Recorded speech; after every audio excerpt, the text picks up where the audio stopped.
A Paladin's Journal. Chapter 2. Ham woke up with a start, panting heavily. His hands instinctively gripped the hilts of his two swords, his body tense, anticipating a battle. No multi-headed monster emerged from the woods to devour him and his family.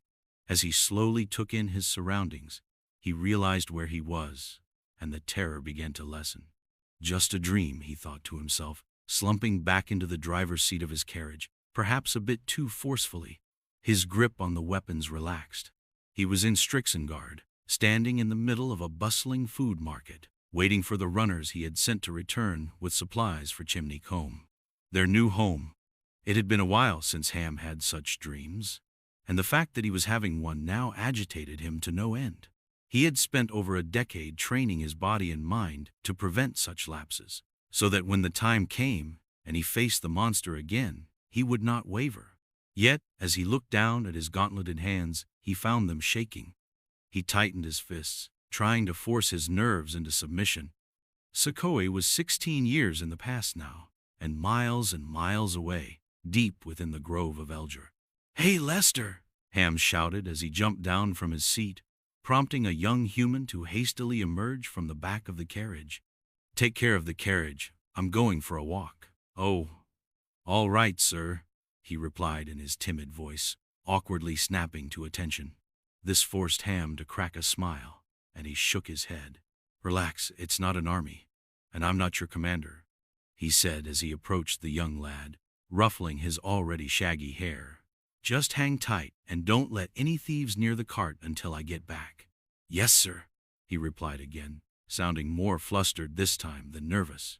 "Remember, you have the sending stone," Ham said softly, "in case you need my help," and then he moved past him and into the crowd.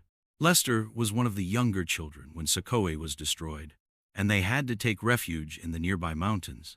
He had grown up watching Ham and his mother Fiona doing their best to establish, organize, and protect the community that was flushed out of their home by the Hydra invasion, and so he harbored a fair amount of respect for them. Ham didn't believe that killing a few wolves or other wild animals that attacked the village from time to time commanded such respect.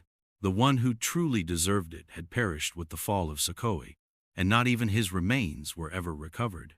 All Ham had done since was sully his legacy by hiding, just biding his time in the name of preparation. Perhaps a day would come when he would proudly head into Sukhoi to terminate the horrid monster and reclaim his land, to stand up to his father's name and legacy. But until he had done that, it was hard for him to buy into people's perception of himself. However, as he walked among the bustling population of Strixengard, the grip of the nightmare slowly faded, and Ham started noticing other things around him. The town, although almost always busy, being the centermost and the oldest city of Arcavios, seemed to have an even greater influx of tourists today. All kinds of people, be it dragonborns, humans, elves, Githyanki, gnomes, dwarfs, and even a few races Ham had never encountered, were present, hurrying in and out of various shops and stalls, towing all manners of packs and bundles. All of their faces carried varying levels of excitement. After hearing a few conversations in passing, Ham was able to gather that most of the tourists were either prospective students or worried parents rushing about in preparation for the congregation ceremony and subsequent pilgrimage to the University of Magic Strixhaven. It happened every year, but it was the first time Ham's supply run for his village had coincided with it. The novelty felt rather refreshing to him. Ham never had any strong affinity towards the magical arts, so the only education he had gotten was in martial skills, which he had learned through trial and error, and a few languages taught to him by his mother. Everything he knew about the university was from an outsider's perspective. However, he knew that apparently, if you had to learn any form of magic and really make a name for yourself, Strixhaven was the place to be. It didn't matter if you drew your magic from nature, music, logic, or simply your blood. Strixhaven had a place for you in one of its 5 colleges of magic, established long ago by the 5 founding dragons. In terms of importance, saying the university was a place of knowledge was only scratching its surface. It was also where the most powerful mages resided. It was a place of research and history as well. Even the infamous vault of Strixhaven rested beneath the university, where untold treasures and horrors alike rested in top security. In simple terms, it was just about the most important place in the realm, and being a part of it was one of the greatest honors to have in the Arcavios. It made sense that the students were elated by the prospect of joining there as freshmen. A younger Ham would have been jumping on his toes if he was in their place. Ham soon emerged from Dragonfire Row, the market district of Strixengard, and reached the Commons, otherwise known as the Entertainment District. He was instantly surrounded by an array of inns and taverns, with some looking more humble than others, and vice versa. Ham hadn't planned it, but now that he was here, a drink sounded just the thing to take his mind off the dark past. But as Ham checked his pockets, he came up with only 10 golds in total. For Stormborns, being in charge apparently did not translate to hoarded wealth. He had added his own money to the supply funds so that they could stock up properly for the harsh winters of the mountains. He grunted and started looking around for the most lackluster of the bunch. He didn't have to look far. Somehow, the most central tavern of the district looked the most run down. Ham was sure there was a story behind it somewhere.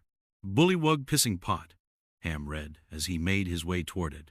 As he entered the tavern, the first thing he noticed was how full it was. Despite the rusty exterior, it seemed the place wasn't any less famous than the rest. Or maybe the wait for the others was too long today, given that it was a busy morning. The second thing he noticed was the big, fat, not-so-clean-looking frog that sat behind the counter. There were 2 more of the bullywugs, just a little less well off in terms of sheer physical mass, acting as servers and helping hands. Ham took another look at his pocket, hoping for a miracle to happen for a second, and decided that it wasn't so bad after all. After a few rounds of drinks, Ham was finally feeling himself again, and his eyes started wandering. The tavern seemed to be full of all sorts of dubious patrons, busy doing all sorts of questionable activities, and it was actually fun watching some of them. For instance, a big bald Goliath, sporting a respectable beard and wearing nothing but a loincloth, was having a series of arm wrestling matches a few tables over, leaving many who dared to participate with broken hands and arms. Having a few drinks in his system, Ham was ready to give it a try himself when a dwarf woman stormed into the tavern looking somewhat pissed. To Ham's surprise, all the racket suddenly stopped, and people started making a path for her as she passed through them. She didn't lose a stride or look at anyone present as she jumped onto the counter and placed a poster on the notice board. "Mr. Mittens has gone missing again," she said in her high-class dwarven voice. "Anyone who finds him will get a 5,000 gold reward." Then she looked over at everyone present from her high vantage. "Be mindful that not a hair on his person is harmed." Then she just jumped to the other side of the counter and disappeared into the back rooms. No sooner had she disappeared than the ruckus that had gone quiet immediately picked up again. Many people started pushing and quite literally throwing one another back to reach the poster. "Laura Frostfire!" Someone spoke from right beside him, a feminine voice. "She is the owner of this tavern, not to mention the sister of the Jarl Mage, the most powerful wizard of Arcavios."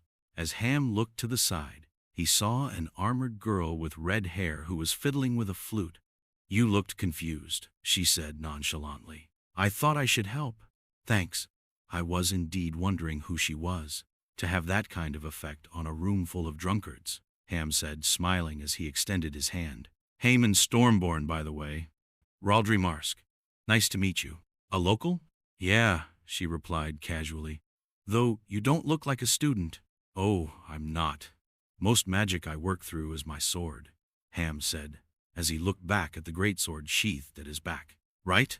And the sword jumped out of the sheath as if in reply, and casually flew around their table before going back to rest in the sheath again. "A dragon's guard, are you?" "No, not even that. Just visiting to gather some supplies for my village, probably be heading back before the evening." "I see. Do you want to earn some extra money, maybe?" she said. "To help out your town, perhaps, buy some extra sugar or spices?" Ham thought about it for a moment. He did have to return before the evening. The way was long and the routes could be dangerous, especially for the people he had brought with him. His thoughts went back to Lester. But on the other hand, some extra funds to help support the town could be useful. All right, Ham said. If it can be done before the evening, 2,500 gold doesn't sound bad. Actually, she said, counting on her fingers, a little over 1,600. Ham asked. How so? As she pointed ahead, the arm-wrestling barbarian was lumbering toward their table with a poster in his hand. Behind him lay a few fast-asleep grunts, and even more surprised ones just gawking at his back. Meet Garan, Raldry said. A few hours later, they were still roaming around the 5 districts of Strixengard, trying to look for the enigmatic cat Mr. Mittens. Garan had actually gathered quite a collection of these small furry beasts in the interim, and was non-ceremoniously towing them around the town until they unanimously revolted and launched an attack. They scattered in different directions after that, and both Raldry and Ham had to try their best in stopping Garan from going after them. Ham noticed that his skin was tough enough that a few cats had actually broken their nails trying to hurt him, doing very little damage to the Goliath. Eventually, they decided to look outside the boundaries of Strixengard. For whatever it was worth, they had spent too much effort into the whole thing to give up now. They found themselves traversing what is called the Pilgrimage Road in Arcavios, where the students of the university take a somewhat dangerous trek to reach the university by foot, and this was where things took an interesting turn. The road was completely empty as the students still had 1 day left before they started their journey. But hiding behind a particularly dense brush was a lightly armored male elf and a particularly beautiful water genasi. Although clearly visible from their angle, it seemed they were trying to hide from or track someone. Without a spoken consensus, their own troop tried to hide and silently make their way toward the two. It wasn't long before clanking from Ham's armor alerted the couple, much to the ire of the other two. The couple did not panic, however, and let them approach. As they reached their position, they could clearly see the reason why the two were hiding. A huge army was making its way out of the surrounding jungles and heading toward the northeast. Their troops seemed to be entirely made up of drows, orcs, and demons, the kind of races generally aligned with malicious intents. Whose army is this? Ham ended up asking the elf. Seems like a cult of Loth, he replied seriously. The flag simply says, the Hand. Where do you think it's headed? Well, the university is in that direction, the elf responded. But they should know. They'll be blasted to smithereens if they try a direct assault. The mages there are no joke. They look strong, Garan added, as if to suggest that they could pose a danger still, but somehow Ham could sense the "I want to fight them" in his tone without him saying. Shouldn't we tell the Dragon's Guard, Will? The blue woman asked in her earnest voice. We will, replied the elf seriously. But first we have to get that cat. All 3 of their ears went up at that. Wait, you are after the cat as well? Asked Raldry. What do you mean as well? Retorted Will. We are the ones who found him. Then he turned and fully looked at all 3 of them. I see you were in the tavern as well, he said. But buzz off. We are not sharing our gold. Is that so? Garan asked, standing up. Make me buzz off, skinny wrist. Hey. Raldry jumped in and ineffectively tried to pull him down into the hiding spot. Chill down, big guy. They're gonna see us. Just then, a gong rang out, and all of their breaths were caught in their throat. As they looked, a portion of the army split off and started heading their way. For a few terrifying seconds, they were sure it was them they were coming after. But then they realized how worse it was. Only a small portion of the army had actually broken apart from the main force, and their aim seemed to be the Soul Rocks, not them. The rest had just continued to march toward the university. The Soul Rocks, for those who don't know, are 5 massive stones of power. It is believed throughout the realm that they hold immense power. Power to save the realm if it ever was in jeopardy. The power to become the avatars of the 5 founding dragons. However, just like any other story, not anyone can pull out the proverbial sword of power from the stone. Only the most worthy can. And so in the years since the university was founded and the realm of Arcavios was established, it had become a sort of a tourist attraction. People from all around the world would come to this place and touch the stones in hopes of gaining the powers that the stones hide. None has ever succeeded, but none has ever doubted their potential either. Now as the five of them watched, a small army of orcs were heading toward those same rocks. Their intentions were unknown, yet nobody among the group could believe them to be pure. "Shit," Will cursed. "That cat is there." Then he took the girl's hand and started running toward the stones. Before Ham could stop them, they had both disappeared, vanishing into the thin air.